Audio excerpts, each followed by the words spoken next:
Hello, good morning. അപ്പം ഞങ്ങൾ ഇവിടുന്ന് കൈക്കൂറയിലേക്കുള്ള യാത്ര തിരിക്കാൻ പോവുകയാണ്. Good morning. ഞങ്ങളിപ്പോൾ ഇവിടുന്ന് കൈക്കൂറയിലേക്കുള്ള യാത്ര തിരിക്കാൻ പോവുകയാണ്. ഏകദേശം 2 മണിക്കൂറുണ്ട് ബ്ലൻഹീം ടു കൈക്കൂറ. ഇപ്പം സമയം ഇവിടെ രാവിലെ 7:30 10 മണിക്കാണ് ഞങ്ങൾക്ക് വെയിൽ വാച്ച് ബുക്ക് ചെയ്തിരിക്കുന്നത്. അതിന് മുമ്പ് അങ്ങ് എത്തുമെന്ന് പ്രതീക്ഷിക്കുന്നു. പുതിയ റോഡാണ്, പുതിയ റൂട്ടാണ്, അതുകൊണ്ട് അറിയത്തില്ല. 9:30 ആകുമ്പോഴത്തേന് എത്തുമെന്ന് പ്രതീക്ഷിക്കുന്നു. നല്ല എക്സ്പെൻസീവ് ആയിട്ടുള്ള ഒരു ആക്ടിവിറ്റിയാണ് ഈ വെയിൽ വാച്ച് എന്ന് പറയുന്നത്. അപ്പം അത് മിസ്സായ വലിയ നഷ്ടമായിരിക്കും. എന്തായാലും നോക്കാം. അപ്പം welcome to serious psycho channel once again. ലോകത്തിലെ ഏറ്റവും ആഴമേറിയ പസഫിക് സമുദ്രത്തിലൂടെയുള്ള എൻ്റെ ഇന്നത്തെ ഈ യാത്രയിൽ തിമിംഗലത്തെ കാണുമോ ഇല്ലയോ എന്ന് നമുക്ക് ഈ വീഡിയോയിലൂടെ കണ്ടു നോക്കാം. സോ ഒരിക്കൽ കൂടി എക്സൈറ്റിംഗ് ആയിട്ടുള്ള ഈ വെയിൽ വാച്ച് വ്ളോഗിലേക്ക് എല്ലാവർക്കും സ്വാഗതം.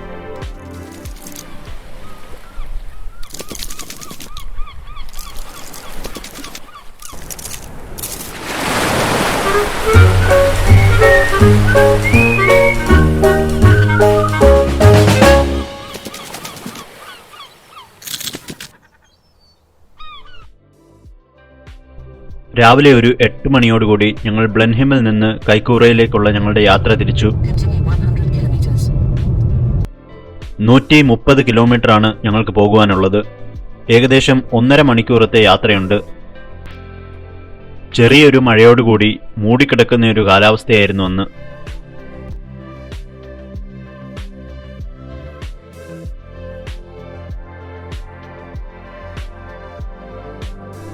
തടസ്സങ്ങളൊന്നും കൂടാതെ ഞങ്ങൾ 9:30 ആ മനോഹരമായ കടൽ തീര പട്ടണമായ കൈക്കൂറയിലെത്തി.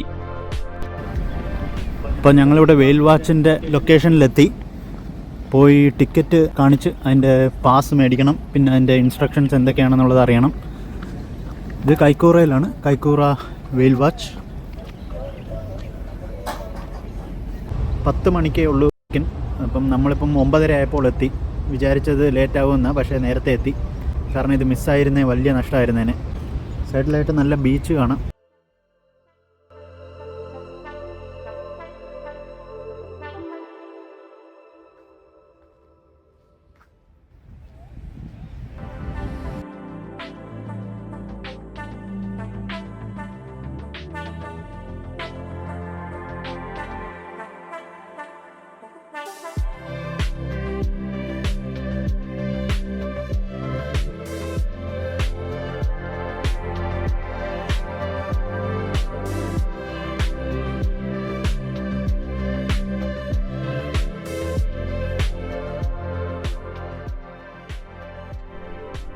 ന്യൂസിലൻഡിലെ ഒരേ ഒരു മറൈൻ അധിഷ്ഠിത തിമിംഗല നിരീക്ഷണ കമ്പനിയാണിത്.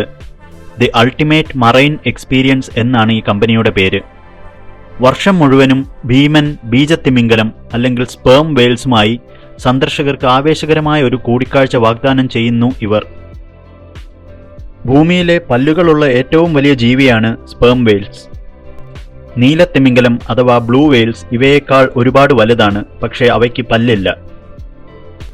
ഈ സ്പേം വെയിൽസ് ശരാശരി 60 അടി നീളവും ഏകദേശം 62ഓളം ടൺ ഭാരവുമുള്ളവയുമാണ്. 16 മുതൽ 17 സെന്റിമീറ്റർ വരെ നീളവുമുണ്ട് ഇവയുടെ ഓരോ പല്ലിനും. ടിക്കറ്റ് കൗണ്ടറിൽ ചോദിച്ചപ്പോൾ ഇന്ന് സീ കുറച്ച് റഫായുണ്ട്. ഇതിന് മുമ്പ് പോയ ട്രിപ്പിലെ പാസഞ്ചേഴ്സ് എല്ലാം സീ സിക്കായി വൊമിറ്റൊക്കെ ചെയ്തു എന്ന് അറിയാൻ കഴിഞ്ഞ്. അത് കാരണം ഒരുപാട് സീ സിക്നെസ് ആൾക്കാർ റിപ്പോർട്ട് ചെയ്യുന്നുണ്ട്. കഴിഞ്ഞ ട്രിപ്പ് തിരിച്ചു വരുവാണെന്നാണ് കേട്ടത്. അപ്പം അടുത്ത ട്രിപ്പിനായിട്ട് പോകാൻ പറ്റുമോ എന്ന് സംശയമാണ്. ലക്കുണ്ടെങ്കിൽ പോകാം.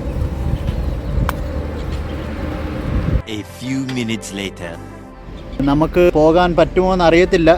അത് ട്രിപ്പ് നടന്നില്ലേ വലിയ നഷ്ടമായിരിക്കും. ഇന്ന് സീ കുറച്ച് റഫാണ്. അതുകൊണ്ട് ഇന്നലെ പോയതുപോലെ വലിയ ഷിപ്പിലും അല്ല, ചെറിയൊരു ബോട്ടിലാണ്. അത് കാരണം സീ സിക്നെസ് ഉണ്ടാകാനുള്ള സാധ്യത വളരെ കൂടുതലാണ്. ലക്കുണ്ടെങ്കിൽ ട്രിപ്പ് പോകാൻ പറ്റും.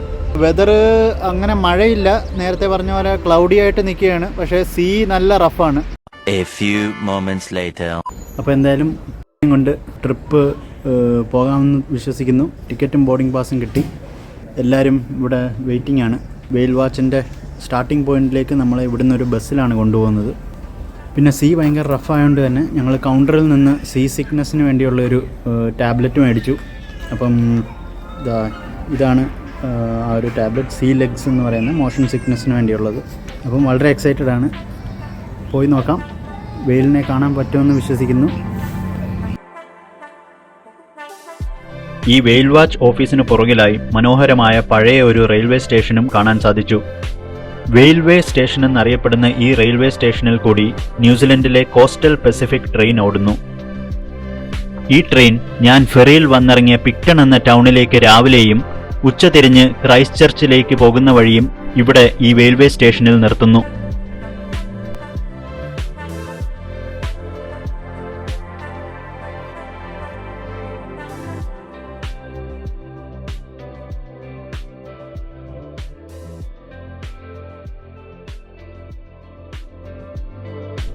ഞങ്ങൾക്ക് പോകുവാനുള്ള ബസ് എത്തിക്കഴിഞ്ഞിരുന്നു. അപ്പോഴേക്കും ആ കിടക്കുന്ന ഷട്ടിൽ ബസ്സിലാണ് ബോട്ടിനരികിലേക്ക് ഞങ്ങളെ കൊണ്ടുപോകുന്നത്. ബസ് പാർക്ക് ചെയ്തിരിക്കുന്നതിന് പുറകിലായി മനോഹരമായ അതിസുന്ദരമായ കൈക്കൂറ റേഞ്ചസ് എന്റെ ശ്രദ്ധയിൽപ്പെട്ടു. സമുദ്രനിരപ്പിൽ നിന്ന് 8000 അടിയോളം ഉയരത്തിൽ മഞ്ഞുമൂടിക്കിടക്കുന്ന ഈ മലനിരകൾ ന്യൂസിലൻഡിലെ സതേൺ ആൽപ്സിന്റെ ഭാഗമാണ്. വളരെ ദൂരത്ത് നിന്ന് തന്നെ, അതായത് ഞങ്ങൾ യാത്ര തുടങ്ങിയ വെല്ലിംഗ്ടൺ സിറ്റി അല്ലെങ്കിൽ നോർത്ത് ഐലൻഡിന്റെ തെക്കൻ തീരത്ത് നിന്ന് തന്നെ ഈ പർവ്വതനിരകൾ ദൃശ്യമാണ്.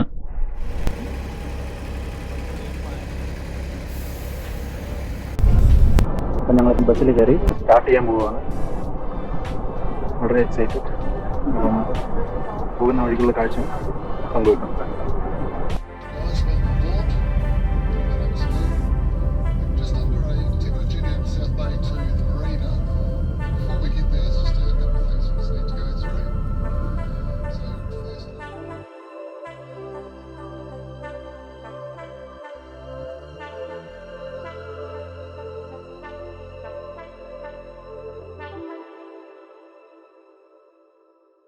നാല് കിലോമീറ്റർ അകലെയാണ് ബോട്ട് ജെട്ടി.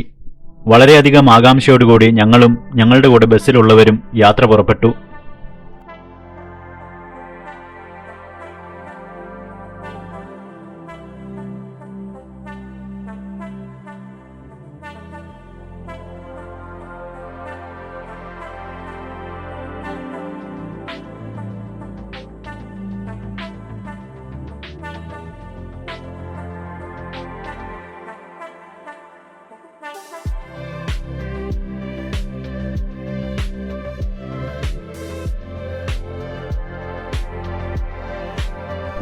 അധികം താമസിയാതെ തന്നെ ഞങ്ങൾ ബോട്ട് ജെട്ടിയിലെത്തി. കടൽ ക്ഷുഭിതയാണെങ്കിലും മഴയുണ്ടായിരുന്നില്ല. അതെന്തായാലും ഭാഗ്യമായി. 2 നിലയുള്ള ഒരു ആധുനിക കാറ്റമാരൻ ബോട്ടിലാണ് ഞങ്ങളുടെ യാത്ര.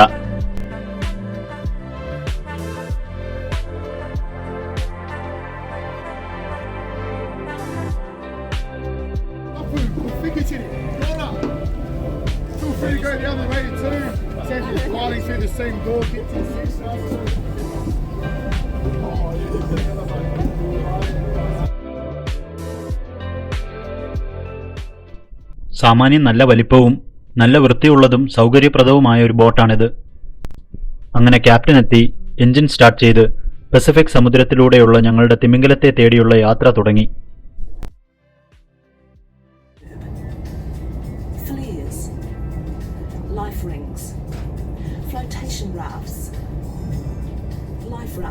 ഫ്ലൈറ്റിലുള്ളതുപോലെ തന്നെ യാത്ര തുടങ്ങുമ്പോൾ ഒരു safety briefing ഇവിടെയുമുണ്ട്.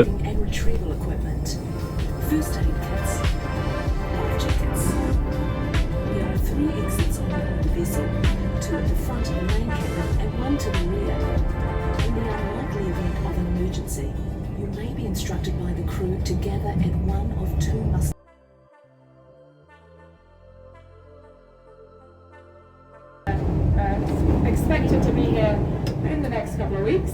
We'll keep your eyes. കുറച്ചുള്ളിലേക്കെത്തിയപ്പോൾ ക്യാപ്റ്റൻ ബോട്ട് നിർത്തി. തിമിംഗലത്തെ കാണാൻ സാധ്യതയുള്ളൊരു സ്ഥലമാണിതെന്നാണ് ക്യാപ്റ്റൻ പറഞ്ഞത്. ആകാംക്ഷയോടെ എല്ലാവരും ബോട്ടിന് പുറത്തേക്കിറങ്ങി നിന്നു. അതിശക്തമായ ഓളങ്ങളുള്ളതിനാൽ അവിടെ നിൽക്കാനും വലിയ പാടായിരുന്നു. ഒരു കൈകൊണ്ട് ബോട്ടിൽ മുറുകെ പിടിച്ചുകൊണ്ടും മറ്റേ കൈയിൽ ക്യാമറയുമായി ഞാനും അവർക്കൊപ്പം കൂടി.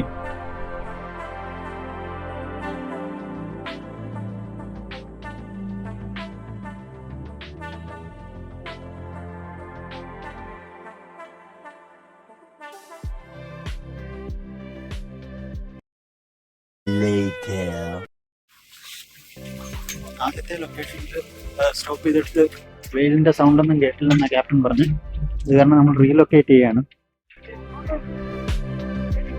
ഈ ലൊക്കേഷനിൽ വെയിലിനെ കണ്ടില്ല. അത് കാരണം നമ്മൾ റീലൊക്കേറ്റ് ചെയ്യാണ്.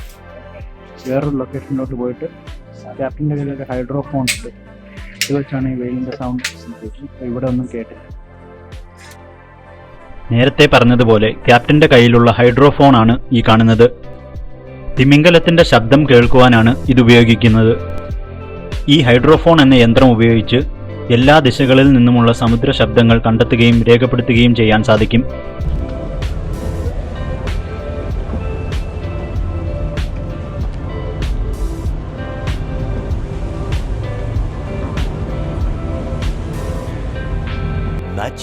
Much later. Give us a few signs that they're ready to dive back down. അങ്ങനെ ഒരുപാട് കാത്തിരിപ്പിന് ശേഷം അത്ഭുതകരമായ ആ നിമിഷത്തിലേക്ക് ഞങ്ങളെത്തി. 20 മീറ്റർ നീളമുള്ള ഒരു കൂറ്റൻ സ്പേം വെയിലിനെയാണ് ഞങ്ങൾ കണ്ടത്. മാറ്റി എന്ന് ഓമനപ്പേരുള്ള ഒരു കൂറ്റൻ ആൺ തിമിംഗലമായിരുന്നു അത്. വാക്കുകളില്ല, ഒന്നും പറയാനില്ല.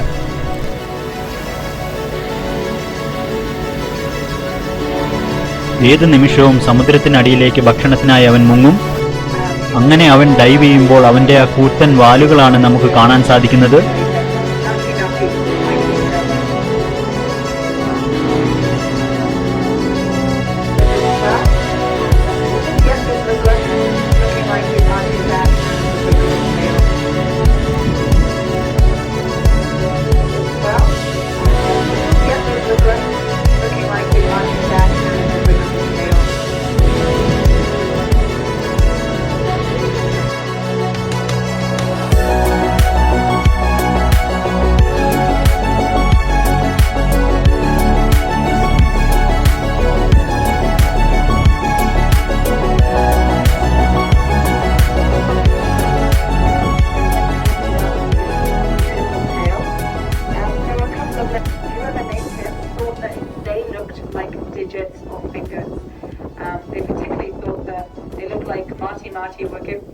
Was giving them the peace sign as he dove down, kind of like saying peace out.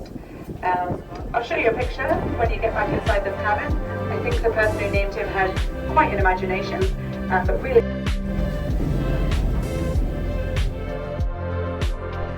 ഈ സ്ക്രീനിൽ കാണുന്നത് പോലെ മാറ്റി എന്ന് പേരുള്ള സ്പേം വെയിലിനെയാണ് നമ്മൾ കണ്ടത്. Once in a life time experience എന്ന് പറയാവുന്ന അത്രയ്ക്ക് മനോഹരമായിട്ടുള്ള ഒരു കാഴ്ചയായിരുന്നു അത്.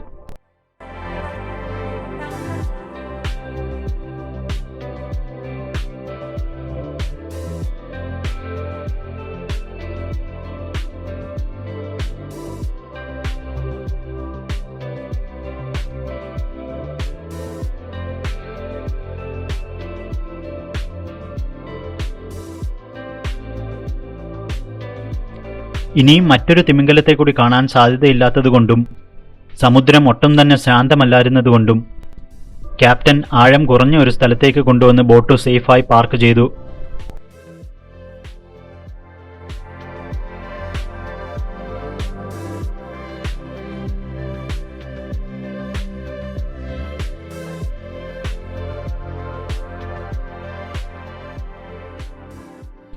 വ്യത്യസ്തമായ പലയിനം ഡോൾഫിനുകളെ കാണാൻ സാധിക്കുന്ന ഒരു സ്ഥലമാണിത്. സെപ്റ്റംബർ മുതൽ ഡോൾഫിനുകളുടെ ബ്രീഡിംഗ് സീസണാണെന്ന് അറിയാൻ കഴിഞ്ഞു. അതുകൊണ്ട് തന്നെ ധാരാളം ഡോൾഫിൻ കുഞ്ഞുങ്ങളെയും കാണാൻ സാധിക്കുമെന്ന് സ്റ്റാഫ് പറഞ്ഞു. ആകാംക്ഷയോടെ ഞങ്ങൾ കടലിലേക്ക് നോക്കി നിന്നു.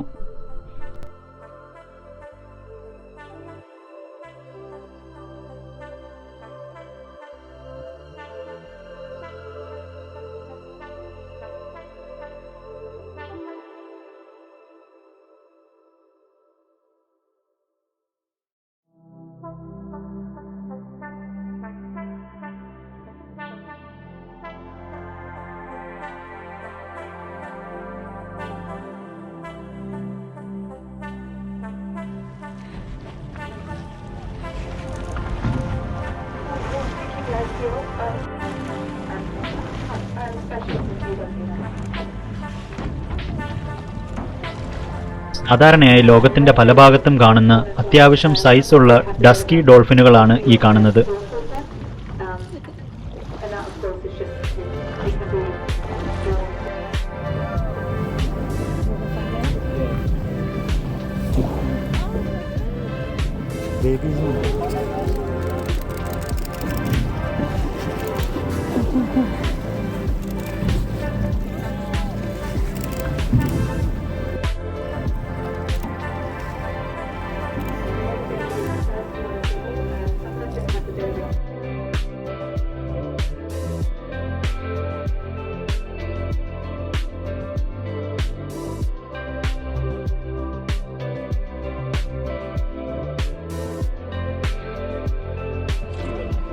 പിന്നീട് ഞങ്ങൾ കണ്ടത് ലോകത്തിലെ ഏറ്റവും ചെറിയ ഡോൾഫിന്റെ ഇനമായ മോയ് ഡോൾഫിനാണ്. ഹെക്ടർ ഡോൾഫിൻ എന്നും ഇതിന് പറയും. ന്യൂസിലൻഡിൽ മാത്രം കാണുന്ന ലോകത്തിലെ ഏറ്റവും റെയറായ ഡോൾഫിൻ സ്പീഷീസാണിവ. മിക്കി മൗസിന്റെ ചെവികളിൽ ഒന്നുപോലെ തോന്നിക്കുന്ന വൃത്താകൃതിയിലുള്ള ഡോർസൽ ഫിൻസ് ആണ് ഈ ഡോൾഫിനുകൾക്കുള്ളത്. വളരെ രസകരമാണ്.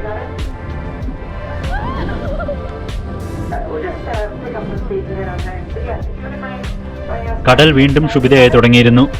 ഞങ്ങൾ ബോട്ടിനകത്തേക്ക് കയറാൻ ക്യാപ്റ്റൻ നിർദ്ദേശിച്ചു.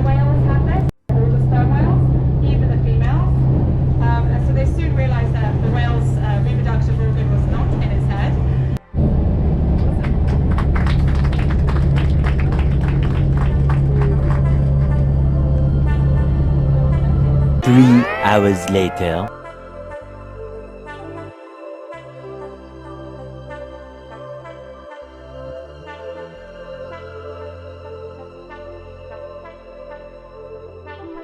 അങ്ങനെ മനോഹരമായ ആ വെയിൽ വാച്ച് കഴിഞ്ഞ് ഞങ്ങൾ തിരിച്ചു ബോട്ട് ജെട്ടിയിലെത്തി. തിരിച്ചു പോകുവാനുള്ള ഷട്ടിൽ ബസ് അവിടെ വന്ന് കിടപ്പുണ്ടായിരുന്നു. ഈ ബസ് നമ്മളെ വെയിൽ വാച്ച് സ്റ്റേഷൻ കൊണ്ടിറക്കും. Amazing experience, once in a life time experience തന്നെ പറയാം. വളരെ നല്ലതായിരുന്നു. ചെറിയൊരു സീ സിക്നസ് അനുഭവപ്പെട്ടു ഇത് തീരാറായപ്പോൾ. പക്ഷെ otherwise it's A very good experience. അപ്പോൾ തിരിച്ച് മസ്റ്റ് ആണ്. എന്തായാലും ഇപ്പം വെതറൊക്കെ ക്ലിയർ ആയി. ഇപ്പം ഞങ്ങൾ തിരിച്ച് ഹോട്ടലിലേക്ക് പോകും. അപ്പോൾ ഇനിയും പോകുന്ന വഴിക്കുള്ള കാഴ്ചകൾ കാണാം. പറ്റുവാണെങ്കിൽ കുറച്ച് നല്ല വിഷ്വൽസ് എടുക്കാം.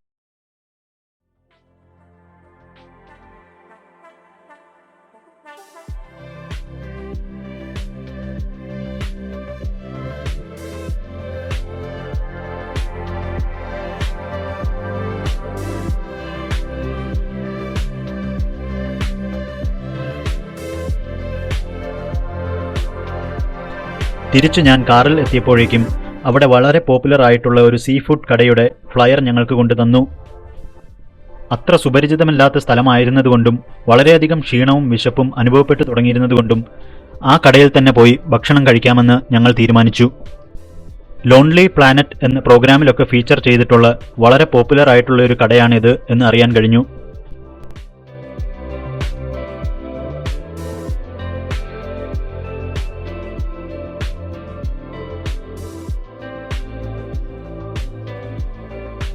അങ്ങനെ ഇതിൽ കണ്ട കൈക്കൂറ സീ ഫുഡ് ബാർബക്യൂ എന്ന് പറയുന്ന പ്ലേസിൽ ഞങ്ങളെത്തി. അപ്പോൾ ആ ഫുഡ് ട്രൈ ചെയ്ത് നോക്കാം. ഞാനൊരു ഗ്രിൽഡ് ഫിഷും ഒരു ക്രേ ഫിഷും ലോബ്സ്റ്ററും ഒന്നാണെന്ന് തോന്നുന്നു, അറിയത്തില്ല. എന്തായാലും ഞാനൊരു ഗ്രിൽഡ് ഫിഷും ഒരു ക്രേ ഫിഷും മേടിക്കാമെന്ന് വിചാരിക്കുന്നു. പോയി നോക്കാം.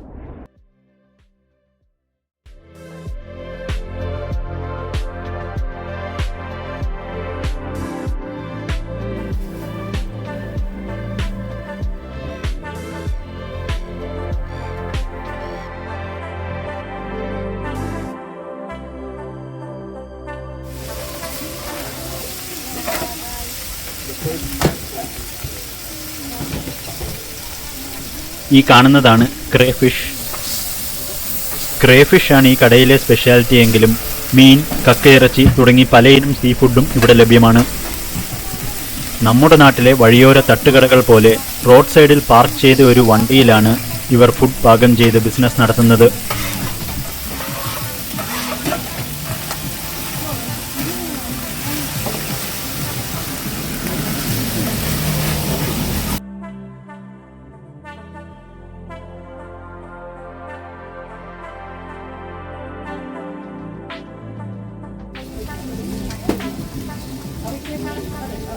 Yeah, you're doing takeaways now and you might have pika. Yeah.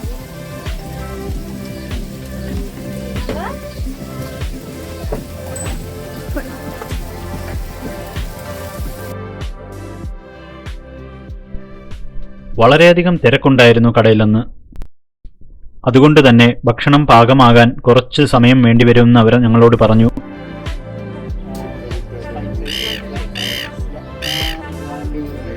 Dry apple. നല്ല വെയിലും ചൂടും തുടങ്ങിയിരുന്നു അപ്പോഴേക്കും.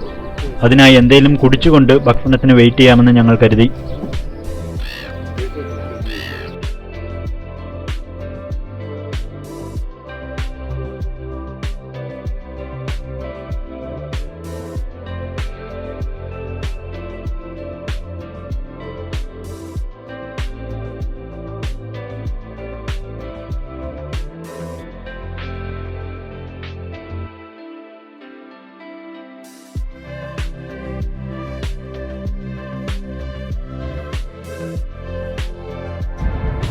അങ്ങനെ അവിടുന്ന് ക്രേ ഫിഷും ഗ്രിൽഡ് ഫിഷും രണ്ടും ഗ്രിൽഡാണ് ഫുഡ് മേടിച്ച്. അവർ ക്ലോസിങ് ടൈം ആയിരുന്നു, അത് കാരണം ഞങ്ങൾ ടേക്ക് അവേ ഓർഡർ ചെയ്തു. നല്ല വിശപ്പുണ്ട്, വെയിൽ വാച്ചൊക്കെ കഴിഞ്ഞ്. അപ്പോൾ അത് കഴിക്കാനായിട്ട് നല്ലൊരു സ്പോട്ട് കിട്ടി, നല്ലൊരു പാർക്കിനകത്തൊരു സ്പോട്ട്.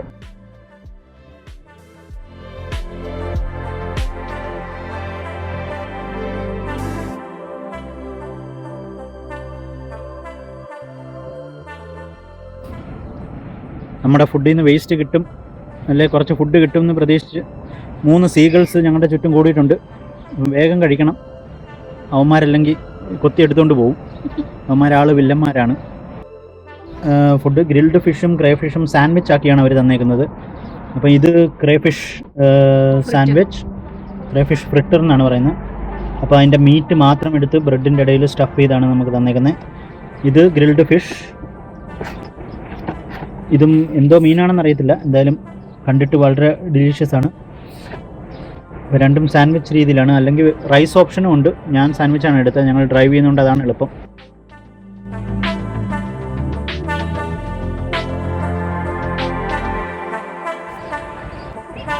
അങ്ങനെ ഫുഡൊക്കെ കഴിഞ്ഞ് ഞങ്ങൾ തിരിച്ചിനി ഹോട്ടലിലേക്ക് പോവാണ്.